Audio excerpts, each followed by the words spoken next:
रामायुधयङ्कितग्रहा शोभावरनि न जाय। नव तुलसी का वृंद तहाँ देखी हरष कपिराय।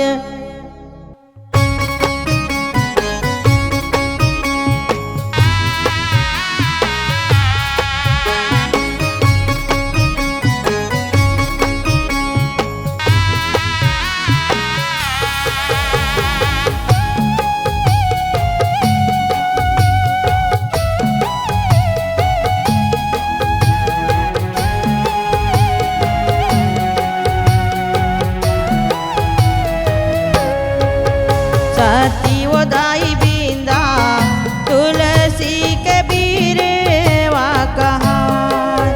सतीवदाई बिंदा तुलसी के बीरवा कहा। बड़ सत्यवंत ने बिंदा माता, बड़ सत्यवंत ने बिंदा माता विष्णु न पत्थर बना।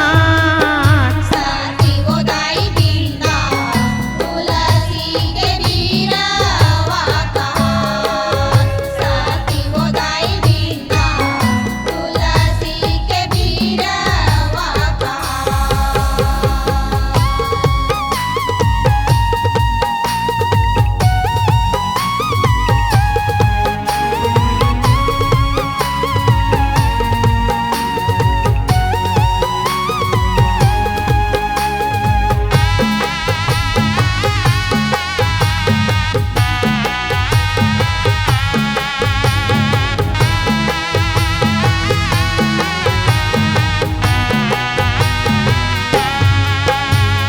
शिव शंकर संग जानेंधर हरि विरोध मचाए।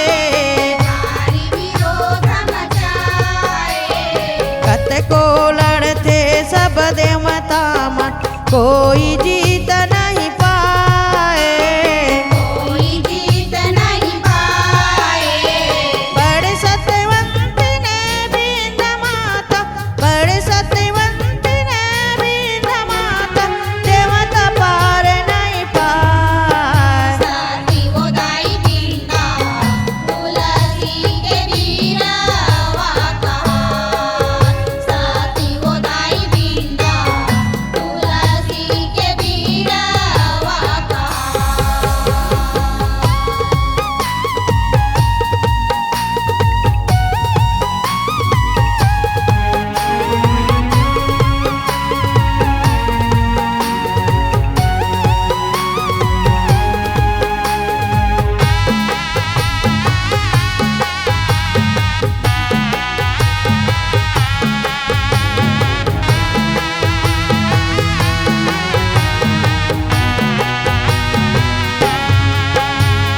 विष्णु जालेंधर रूपम बिंद के कक्ष में आए।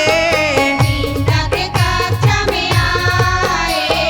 सती भंग हो गए बिंदा के तब जालेंधर मर जाते। जालेंधर मर जाते। कटे सिर जालेंधर के, कटे सिर जालेंधर के बिंद के कक्ष में आए। सतीवदाई बिंदा तुलसी के बीरवा कहा। सतीवदाई बिंदा तुलसी के बीरवा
सतगति